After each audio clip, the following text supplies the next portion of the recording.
Good morning, everyone. Welcome to this Saturday morning show. And today we are going to look at mid-tenancy inspections, why they matter, what you need to check, and how to get them right, I think is most important thing we're going to cover today. And a lot of people might think, if you're a landlord or an investor, and it's like, do I really need to be carrying out mid-tenancy inspections? The short answer, well, is yes, you do. And today we are going to cover why. As much depth as we can. And Kerin, both you and I have carried out inspections. You still do inspections now and again throughout the years. So we are very much aware of their importance and how they help you keep a check on the tenancy, the property. And it keeps the tenant happy as well, because you keep on top of the maintenance issues and you're also looking after the investment at the same time. So, as I say, aside from being an excellent opportunity to kind of nurture that relationship with your tenants, carrying out regular mid-tenancy inspections, at least around about every 6 months, I would say, there's a lot of benefits from that. And we're going to try and cover them today in as much detail as we can.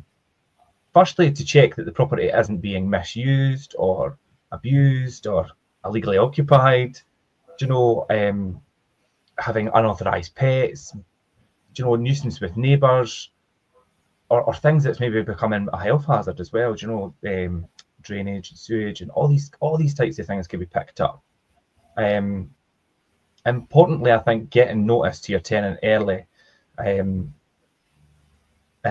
thinking about letting them know in time, and also you may pick up on things that might give you a clue into the fact that maybe a tenant's thinking on leaving, and you could resolve that factor and stop that from happening as well. And I think as well, you pick up on a lot of maintenance things where it then becomes, you've got that cost-effective approach to any upgrades or repairs, rather than dealing with it at the last minute when things have become so bad, and it could cost you quite a lot. And we've actually done a whole blog and show on that, and it's called Cost-Effective Upgrades That Can Get You More Rent, and it's in our vlog list on the Fife Properties website, and you could catch that. You could read the vlog, you could watch the show, and it's how to get more rent. That's quite a good blog as well, and it's catching things like that and taking the cost-effective approach as well. What other things are quite important that we're going to try and cover today, Kerin? Yeah, so inspections are such an important aspect. It obviously eliminates any initial potential issues that could be, as you say, far more costly to resolve. Mm-hmm. But obviously, spotting and solving little issues before they become larger ones, and you can obviously consolidate. If you've got a tenant as well that's got maybe like quite a few issues going on at the property, rather than you just arranging things, it can be easier to go out and speak to them and see what's actually going on, so you have a clearer image of what's happening in the property and what actually does need resolved as well. Yeah. And obviously every home gets older every year, so things you do and things are going to wear out and break down and start to look tired, so it's keeping on top of these things. Yeah, definitely. And that was quite a good point you made about your property does get a year older every year. And although even you hand a property over to a tenant and things are all in good order, if a tenant's in there 2, 3, 4, and tenancies are running longer now, tenants are staying longer in their properties. I think the average is coming up for about 4 years, 3.5 to 4 years is the average now, which has jumped up quite a lot in the last few years. So tenants are staying longer, so there's going to be that kind of wear and tear, and time passes, things will need attention. It's not going to be the exact same as you handed it over 4 or 5 years down the line. Yeah, and wear and tear is something that we really need to obviously take into consideration while you have any rental property. Obviously, somebody's living in it, it's not going to be pristine all the time. I mean, you could have good tenants that like to keep things fresh, but ultimately you are going to get some level of wear and tear on your property and just natural aging as well on it. Yeah, also, inspections are a way to demonstrate that you're a serious landlord, or if you've got a good agent in place, that properties that you're actively looking to maintain the property, and then that just creates reassurance between both you and the tenant and your agent who's involved, that everybody's they're on the ball and being proactive about things as well. Definitely. I mean, obviously making sure that you care about your property is showing that the tenant obviously should be doing the same as well, looking after it on their part. Yeah, it creates a good record for things as well. Mm-hmm. Certainly does, and obviously you've got your observations and instructions that can be used in the case of any disputes, or obviously worst case scenario, if you do need any legal action, these are your inspections are what you're going to fall back to. Yeah. Obviously, as a record of how things have been going throughout the tenancy, we can obviously have inventories from the start, but the start to the end can be, like you say, years later. So where's your inspections to show what the progress has been like throughout? Yeah, definitely. I mean, if you come to the end of a tenancy and it's like there is issues that are raised, and the argument as well, it's been like that the whole time I've been here. If you've got an inspection report being done periodically, then you could say, well, it wasn't like this at this time, it wasn't like this at this time. And another good important thing that I know we have in inspections is we check all the smoke alarms, the carbon monoxide detector are all in place and functioning at these incremental stages throughout the tenancy, which is a good safeguard for both you and the tenant, for both sides, to make sure everybody's safe and the property remains compliant for fire safety and things as well. Of course, obviously making sure that, like you say, your property is compliant. I mean, the amount of times that you can go in and a tenant's maybe taking their head down on a smoke alarm because they need to change the battery in it and they've just not put it up again. Sometimes you being there and just obviously giving that reminder is all that they need to pop that back in place and keep the property compliant. Obviously, we have our safety certificates that we keep on top of the dates for them, but actually being at the property and making sure those smoke alarms are still in place. And same with your carbon monoxide detector. Quite a lot of the time, the boilers are in a cupboard. The carbon monoxide detectors can get knocked, not be sitting where they should be. So making sure that you are checking the compliance as well as obviously the maintenance aspect is an important point. Yeah, definitely. I mean, fire and gas safety and things is up there, but I mean, they're paramount, especially when you're entrusted with the lives of people and properties. And I mean, ultimately that's what it is. But do you know, with all these benefits, why do landlords, or so many landlords, still not bother with mid-tenancy inspections? I mean, if you've not got an agent and things in place and you're self-managing, ask yourself, do you do inspections? Do you check things regularly? We don't really know why that is. I mean, there could be a number of reasons. Us as agents do it as part of obviously what we do, because it's obviously it's part of obviously the industry, and we know the benefits of it. But today we've kind of put together this guide to help people understand that for the most part, with as much of these valuable tips as we can.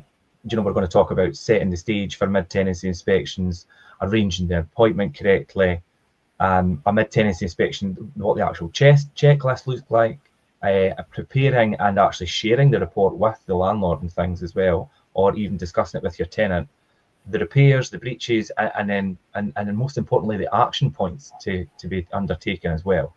So, I mean, there's quite a lot to cover actually when you talk. People might think, oh, an inspection, but there's quite a lot involved there. And we'll try and distill it into kind of bite-sized chunks today and cover it for the best we can in the time that we have. And make it kind of that effortless consumption for you to kind of take it in without feeling overwhelmed. So yeah, let's kick off and begin with setting the stage for a mid-tenancy inspection, or a mid-term inspection, whatever you want to call it. But how would we go about doing that in the best way, Kerin? Well, they say that preparation is everything, and that's certainly true for mid-tenancy inspections. Without the right setup, you'll have nothing to refer back to and may not even have the right to enter the property. So this is talking about obviously your lease, making sure that that's in place. So there's different factors that are going to go in to make sure you actually have that initial and the grounds to be able to go in and do an inspection for it as well. So obviously taking it to the start of the tenancy, creating a detailed inventory with text, photos and videos from every room and fittings. So this is including, I mean, we've done multiple shows on the importance of inventories, but if obviously the main things are obviously to include things such as the inside of appliances, close-ups of switches and sockets, and clear images of the walls and floors.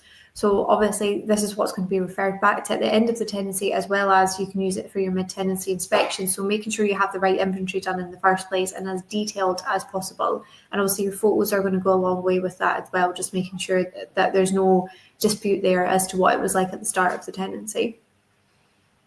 Yeah, definitely. I mean, that's quite a good thing. And we talk about inventories and things, and they're not mandatory, but I mean, we would completely 100% recommend having one in place to safeguard both yourself and the tenant for that thing. And like you say, it's a good fallback to say, look, this is how things originally were, and then the inspections thereafter. Do you know, they just help support that moving forward.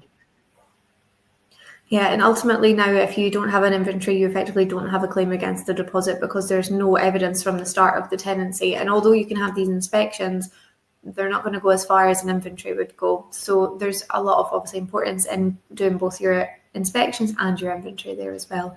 Keeping your documents all right throughout the tenancy. So obviously on the terms of documents, include provisions in the tenancy agreement for interim inspections at least every 6 months. So obviously we would advise going in within the first, at that 3-month point, and then obviously if you don't have any cause for concern and things are going quite smoothly, obviously 6 monthly after there should be applicable for them. You have to watch not do them too regularly because it can be seen as harassment. So finding that right balance of between 3 and 6 months, I would say, is kind of ideally when you should be going in and doing your checks of it. But for HMOs, stipulate every 3 months to create, because there is obviously more usage going on in the property, more people in it, more changeover. So 3 months ideally for HMOs is where you need to be. Yeah, you made a good point there about obviously making it quite clear, obviously, that inspections are going to be done and things as well. But doing it so frequently throughout the entire tenancy can become a little bit of a strain on the relationship with the tenant. And I think if you've got a tenant, I mean, fair enough, initially, if you want to make sure things are running fine, but once you're happy and the tenant's happy and you're confident the place has been looked after, I think down to 6 months, even just residential, is fine. And we always set the groundwork with tenants that, look, it's not a big invasive inspection. We just need to, have eyes on every room, do a perimeter check, make sure the place has been looked after and that the place is habitable and comfortable for you as the tenant. It's not just for the landlord's benefit, it's also for the comfort of the tenant as well. Very much so. And obviously the importance of them is putting that first inspection in your diary from the start of the tenancy and set it as a recurring event for whatever intervals that you do put into your contract for it. So with a 1 week reminder as well to avoid any last minute panics. So obviously it's something that can easily be forgotten, especially if you are going months at a time. So if you set that reminder for yourself, and then obviously your tenant's going to know as well. So, I mean, you can have it if you've left it for a while without doing inspections, and then you're like, right, we need to get one done. Your tenant can be a bit thrown off as well as to, well, I've not had one, why am I getting one now?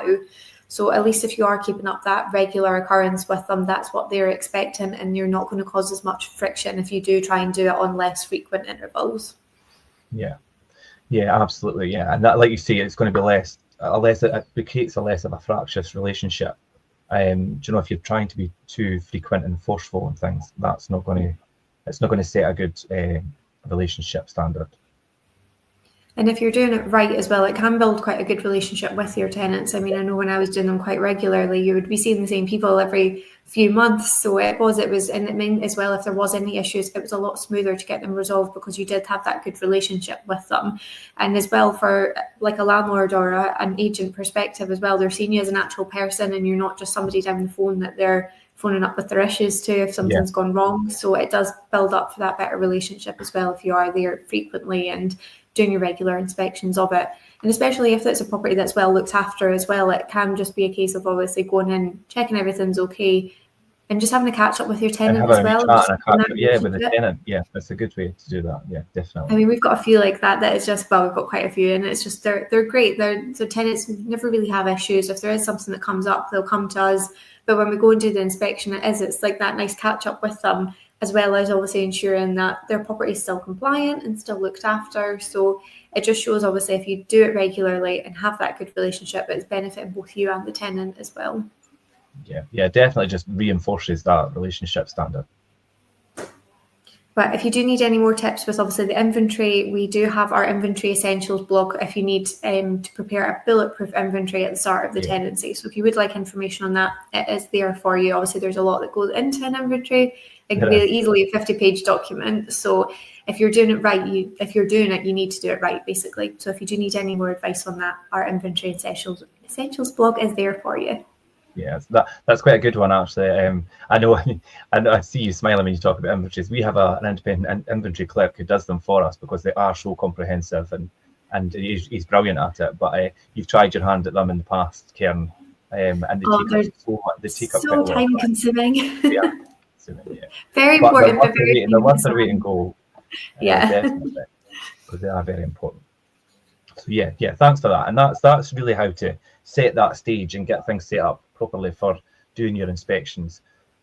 Arranging the appointment, we spoke a wee bit about that, but you know, like from the outset, we always try and set quite clear agendas of how a tenancy is going to run and what's expected of the tenant and what they could expect from us as the agent, and inspections is one of the things. And arranging that appointment correctly is such an important part of it. Now, the rules and kind of best practices around visiting any rental property, and the bottom line is, unless it's an emergency, you can't simply just walk up and let yourself into a tenant's property without giving them the proper notice. That is so important, and something that you might, I mean, a lot of you watching may think, well, that's just best practice. We know that. A lot of people don't, and it's very surprising how much. So there are some guidelines and things that you really need to follow. Firstly, the law allows 24 hours notice for doing inspections and things, and it's far more practical though to give a wee bit more than that. And I think, you know, a week to give the tenant a week, possibly even 2 weeks notice before you come into the property is probably the best way to get a tenant on board and an agreement. But it needs to be arranged in advance and have a specific time and things, or a time frame. Do you know, I know when people do blocks of inspections and things, they could say maybe between, do you know, this hour and this hour, a two or 1 hour time scale, which is fine. I mean, do you find that works better, Kerin, or did you do it like on specific time slots or what? So obviously when we were doing it, there was a lot that were getting done on an afternoon, for example. So obviously if you're a self-managed landlord and you're doing this on your own merit, then obviously you could set a more specific time so your tenant knows exactly when they do need to be there. But if you are, for example, if you have a portfolio and all your properties are in the same kind of area, then setting like a block time, like saying I'll be there between 2 and 3 or 2 and 4. So at least the tenant knows roughly when you are going to be there. But I would set some form of time scale for it. Obviously, it's if you're going to be doing a few, some can vary. You can be in some longer than others. It just depends what's happening in the property, what the tenant's like, if they're a bit more chatty. So rather than you being late for someone, if you are doing a few, it's better to kind of set that block so that at least they can get on with their day around that, and then they know roughly when you're coming. But if you are just an individual landlord, then a specific time can probably be more useful for you if you know you can commit to that exact time. Yeah, definitely. That's some good advice. And I think as well, it's always good to know that the notice needs to be done in writing. That it needs to be a written notice, not necessarily on paper. You know, it doesn't have to be a letter mailed to them. You could do text, you could do email, you know, WhatsApp and things as well now again. And you know, and then if you're doing it in advance, maybe a week or 2, then send a reminder 48 hours before, just to say, you remember, we've got this set up. I'm going to be coming out, and then that way nobody forgets, and it's not, you're not at the door and no one's in, or you know, they answer the door and they could still say no. They could still obviously say no, and refuse entry at that point on the initial. So do it ahead of time and make sure you're all on the same page. I think it's important. Yeah, the amount of tenants that can forget that you're coming as well. So a reminder is a really good point there. Just if you are booking it a bit in advance, obviously a reminder can be quite useful for it, just so they do remember that you're coming. I mean, for the amount that I used to do, that you used to get quite a few that would be like, you'd phone them up when you're at their door, like, hi, I'm here for your inspection. And they're like, oh, I'm at work, I forgot.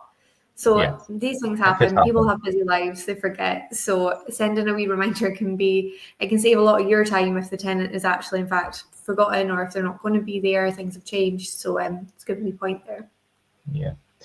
And if you're self-managing and you only have 1 or 2 properties, it may not be as such an issue to try and get arrange access and things. If you're self-managing, you have several properties, or indeed you're an agent and you're doing quite a lot of properties at once, you need to kind of accept the fact that, you know, if you block out, I'm going to do it this after, I'm going to do so many this afternoon, and in the week, you might need to expect that not every person that you phone is going to be available at that time. So it's not going to always, like, if you block out a Wednesday afternoon, you're not going to get everybody into the Wednesday afternoon. It may not work for the tenant, and they may need time to then maybe even go and confirm that is a time that they could do as well. So you need to arrange things that work best for both the tenant and yourself as well. So you need to work through that. And ideally, you want the tenant to be present for the inspection as well, because you want to feed off their reaction to what you're covering, or indeed get their feedback on certain things as well. because sometimes you'll find there's things that get brought up in inspections that ideally they maybe should have phoned and let us know, but they've not. As you say, busy lives, people, become complacent to things in their own living space. But it's not until you're there and actually in front of them, they're like, oh, but this and this, and you come out with a big list of stuff, and you're like, should have reported this before. But that's the beauty of an inspection, because you pick all that up. It's good if they're there as well. Like you say, there's even some things that might not be visible. Like, for example, if they've got a fridge freezer and it's maybe not working properly, or their oven elements gone, like things that you might not see visually, but the tenants obviously experience and the living aspect of it, and can let you know these things if they've not done prior to that as well. Yeah. And just to be a reminder on that, I mean, we're not talking about inspections being there to catch tenants out. It's more about, it's keeping the property in great shape. It's fostering that respect and that smooth relationship. And I'm sure no tenant would object to the fact of having a good relationship with their landlord or their agent, and having a more comfortable environment for them to live in because of ongoing maintenance and upkeep. And that's generally what inspections promote. Yeah. So, and obviously when we're doing the inspections, there is a bit of a checklist that you can put in place to obviously make sure that you're keeping yourself right, keeping things right for the tenant as well. So obviously then inspections can be an effective and successful way if you're doing them correctly, and it needs to be detailed throughout. So you need a comprehensive template of things to run through, which will probably look a little bit like this. So ideally it should be including checking for signs of smoke or pets if they're not allowed as well, damp, mold, gas leaks. If you're going outdoors, obviously look for blocked drains and gutters, flipped roof tiles, and rotten doors or window frames. Now, one of the biggest things that I'll highlight in there is your gutters. I knew you were going to highlight that, because it's one thing, but it's such an important thing. It is. So two of the most important things I would say is obviously your gutters and your bath seals or shower tray seals.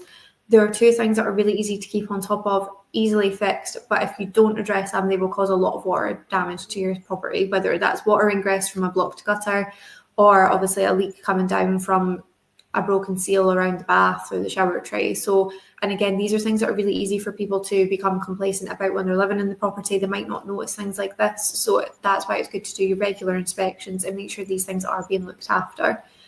But other little things as well, like running the taps to make sure everything's working and turning off properly without leaks or drips, and testing the window catches and door locks to make sure they're not faulty and they're operating smoothly as well.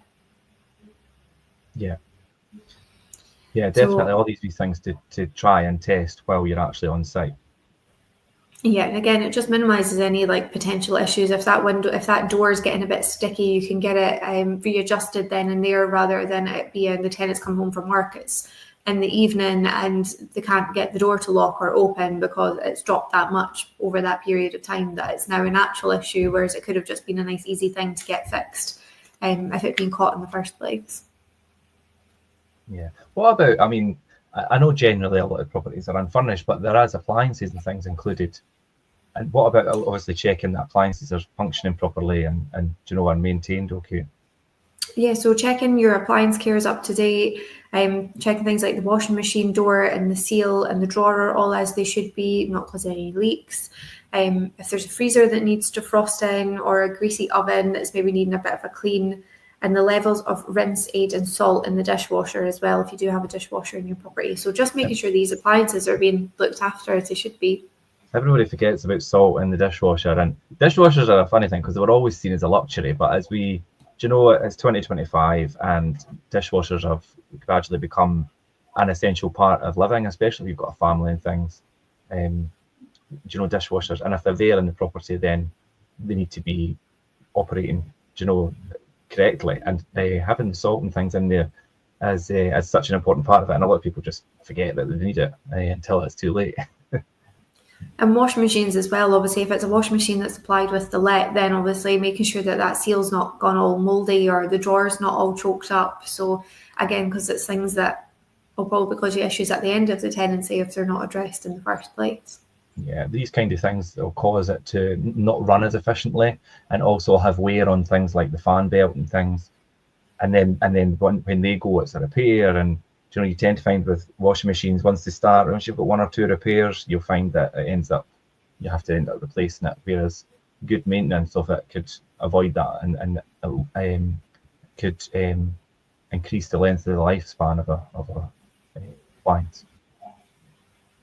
And again, going back to the outside, it's checking the areas outside, such as there's no moss or weeds on the path, paving and decking's all in as it should be, lawn maintenance, there's no piled up rubbish, which can obviously attract vermin, and no collapsing fences. So, I mean, the amount of it that when you go out in the summertime and they've not done any gardening and the grass is up to your knees or there's weeds everywhere. So, again, these are all costly things at the end of a tenancy that maybe just a friendly reminder in the first place could resolve. Yeah, definitely. But while tenants have the right to live as they choose, obviously there's certain bad habits or neglect can lead to pest problems or cause costly damage as well. So it's perfectly reasonable to reconfirm their responsibilities if there are any issues. Yeah, that is an important part. I mean, it's like, again, it's just reinforcing what the expectation is of us as the agent or us as the landlord, and the tenant has responsibilities just the same as we do. And it works both sides and it keeps everybody right. So, I mean, just that gentle reminder, like you're meant to obviously take care of this and look after it. And if there's any issues, you need to report it to us as soon as possible for us to be able to then take action. So yeah, it's a good opportunity to do that.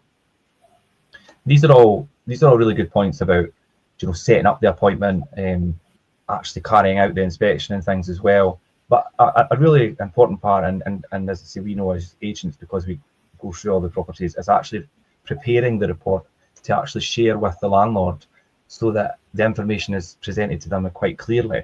So once you've completed that mid-tenancy inspection, the next step then is to compile a precise and professional and comprehensive report that could be delivered quite promptly to the landlord and indeed the tenant, because they get to review and put comments on that as well if they're present, ideally. And the time to do that is, I mean, it's quite difficult if you're doing quite a lot of inspections, say in one afternoon. To do that straight away at the back of that might not always be the most efficient, effective way to do that. A couple of days or a few days after at the latest, the inspection should reach the landlord and things for review. But the important thing to remember is when preparing the report, you need to use quite neutral language and watch how you describe things and put things across. Stick to the facts. You don't want reams and reams of paper with lots and lots of comments. It's like, stick to the facts, keep it quite precise, avoid kind of emotional tirades and things in inspections. It's not very professional. It's not good to do that. Focus on the property's condition, and not any tenant's flaws or things as well. That's not what the inspection's about. So that's really important. And the report itself, I think it's begin with a summary of the inspection, which is kind of like room by room breakdown, include photos if they're necessary, highlight the main issues, and acknowledge where the property is also well maintained as well, because that's reassurance that the property is in good condition. And don't just always concentrate on the negatives. That's quite easy to be done, and it could paint quite a negative picture of the property and the tenancy and things, when in fact that's not actually the case. So as well as pointing out things that need addressed, also bring up things that are going well and well maintained is quite a good point. And I think that's a really important thing to take on board, especially if you're doing your own inspections. Yeah, definitely. It can be quite easy to focus on the negative aspect, especially if you're dealing with so many properties as well. And it is obviously the property management aspect of it is dealing with the issues, basically. So it's good to focus on those positive things as well. And part of doing the inspections, I think, gives you a chance to do that. If you do have a property and a tenant that's looking after the place and they are lovely, it's nice to go in and see that positive aspect of it, rather than obviously one that's maybe having multiple issues going on at it. Yeah, management of a property involves, as you say, a lot of it is to deal with the issues that are coming up and resolve them. And a lot of the time the focus could be on the negative. And if you're self-managing, you've got a lot of properties, and if you're an agent and you're dealing with a lot of properties, that could become a bit wearing, because it's continual negative, and you lose sight of all the positive things. And there's so much positive in that as well. You've got good relationships with tenants, you've got really well looked after properties, and there's a lot of positives to it. So if you ever feel like it's completely negative, always remember, like, there's a lot out there that's part of it that is actually positive. You just need to concentrate on that as well. There's definitely a fine balance there. For self-managed landlords, agents and everything out there, I'm sure you're aware, but just remember that not to focus too much on all the negative. And in the report itself as well, describe exactly what you see, just with simple phrases like, do you know, if it's a scuff mark is observed on the living room wall, rather than living room wall was damaged. Do you know, be a wee bit more, expand on it just slightly, but not too, not using too much vocabulary and things. Like, it's not just, if you say damage, it could be anything. But if you obviously then identify individually it's a scuff mark, or or if it's whatever it may be, just be a wee bit more precise, and it gives that a wee bit more complete clarity without being too subjective as well. So there is an art to it, and it's something that obviously, like I say, we've got an independent inspector that does that for the inventories, and because they're quite comprehensive, because there's so much involved in that. The inspection is just another version of that, but not as detailed, but you've still got a lot of the same aspects as an inventory in there. So I mean, it's something that you could spend a lot of time on if you get too involved in over explaining and not using the right terminology and things as well. Yes, being clear and concise, and I think as you touched on it before as well, it's not having that emotional aspect to it. Mm-hmm. Obviously, if you're renting out a property, it's your investment now, it's not your home anymore. So it's taking a step back and looking at it like that, and like you say, making sure your language is clear when you are doing the inspection and you're not having that personal aspect to it. It is professional. Yeah, and then just do a clear list of repairs, whether it's for action for the landlord or possibly for the tenant to make action on. But always remember, if you're going down the route of the tenant's responsible, always be aware that you need to make allowances for wear and tear. And be aware of that natural process of tenants actually living in a property and the longevity of the property. And when you visit the property, take that into consideration on an individual basis. Right, this tenant's been in here for 4 years. They're a family of 5. You're not going to walk into a pristine property. I think you really need to think about that. Whereas if you go into a newly refurb property which has just got maybe a single person or a couple in it and they've been in there 6 months, you're going to expect the place to be different. So you have to have that realistic approach, definitely. Very much so. Obviously, taking into account, like you say, the different who's going to be staying in your property, you're going to get more wear and tear if you've got like a family in there or pets. But obviously, if you've got a single person, I mean, to be fair, they can't cause as much damage as a family on. Yeah, I know, but in general, that's how you could really approach it. Yeah, making sure that you are factoring in who's staying in the property into it. Yeah, definitely. And I think on that, to round up on how to prepare and deliver it, you should also invite your tenants to respond to you. I mean, they should be on site when you do it, ideally, and have the input on site as well. But if they have any questions, concerns about the report or what you're putting in the report, have a collaborative approach. It might sometimes be challenging depending on the situation, but it usually gets more satisfying and successful results when you involve the tenant in the process of resolving any issues that you identify or come up during the inspection. And obviously doing the inspection is part of it, realistically. I mean, you still have the follow-up for it afterwards, so dealing with any repairs, breaches and action points as well as to what you're actually going to take away from this inspection.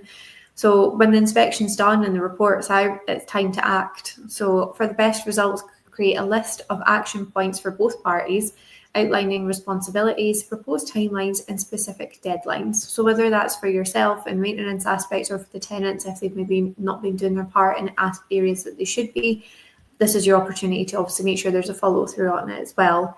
So by promptly scheduling any repairs you're responsible for, keep your tenants informed of any progress and delays in buying parts, ordering material and booking contractors as well. Obviously, for some things you are going to be at the mercy of contractors and their timescale isn't always going to be definitive. So if you do have it that they're maybe meant to be going one day and they're not, let your tenant know. Obviously, just that communication will make all the difference and a smooth turnaround for any maintenance aspects that do need done. Yeah, definitely.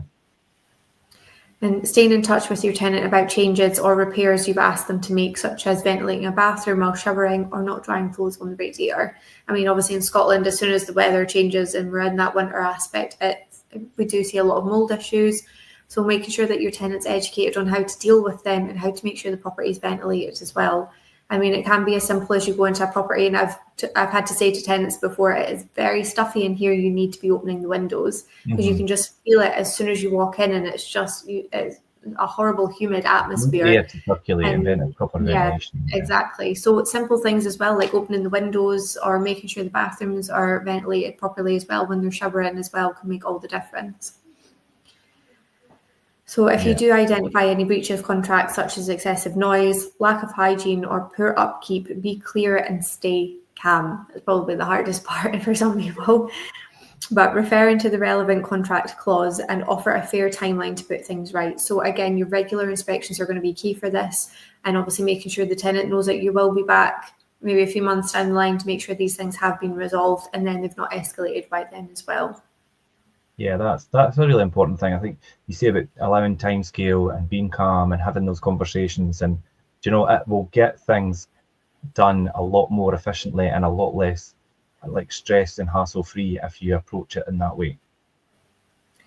Yeah, so to sum up, a constructive approach encourages cooperation and resolution as well. So when you lead by example, follow up consistently and keep clear records, you'll foster a more smooth and positive tenancy, which ideally is what everybody wants.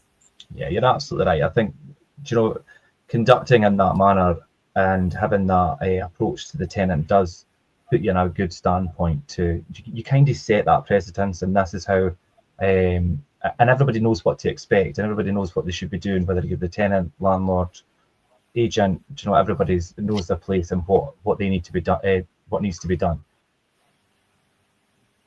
Yeah, I mean, hopefully that's in a short version. I mean, you could talk about inspections for a long time, but I think to not overwhelm and just stick to the facts, just like what we're talking about doing in one of the reports, we've covered here the main points where you need to, be approaching things correctly, having things set up, conducting it in the right way, dealing with the aftermath in the right way, and taking action properly, I think, and most effectively. That is the main points that I would take away from today. I mean, Kerin, what's the main takeaway for you for people that are watching? So I think just being vigilant when you're doing your inspections, obviously make sure that pretense is set in the first place, that you will be doing them, they're incorporated into your tenancy agreement, and obviously given the right notice. But when you're actually there, staying calm as well. If you do have a tenant that is being problematic, if you're going to be getting riled up by them, it's not going to be a good atmosphere. So keeping yourself calm and checking the things that you should be, for example, obviously the compliance, the maintenance, and just all the little bits as well that your tenant might not have noticed. Yeah, compliance and these checks are a good way to keep up on compliance, and especially we spoke about at the start about smoke alarms and fire safety and things. This is not just for the landlord, this is for the tenant as well. We've a duty of care, I mean, as landlords and agents, that tenants are in a safe environment and they're comfortable. And if your tenant feels safe and they're comfortable, they'll want to stay in their property, and it increases the longevity of your tenancy. It makes your investment a lot more viable. A happy tenant, a happy, content tenant makes your investment more successful. And this is, it's a two-way street. It's not just a one-sided thing, which I know a lot of people think it is when it comes to landlords and property investment. It definitely isn't. The tenant is such an important key part of that. And that they're happy and comfortable in their tenancy is such an important part of it. Yeah, definitely. Obviously, happy tenant, happy landlord. Yeah, definitely. So thanks for joining today, Kerin, and covering all those points with me, and just showing the importance and the correct way to do things. If anybody watching wants to reach out to us and ask any questions about inspections and the way things are done and how to approach things, then we are always happy to oblige. Jump in the comments. I know there's a few people jumping in this morning, but I'll come back to you. And if you're watching on the rerun, we will, of course, if you comment on there, we'll come back to these as well. But you can reach out anytime. My contact details are attached to this post. You could email me direct, or if you have a question for Kerin, you could reach out to myself or on here or to Kerin direct, and we will come back to you if we as soon as we can. So yeah, thanks for that, Kerin. I'll leave it there this morning. Thanks to everybody for joining in. We will be back. The next letting show is 2 Saturdays away at the sales show next Saturday. Until then, I will see you then, and thanks for that, Kerin. You're welcome. Bye. Bye.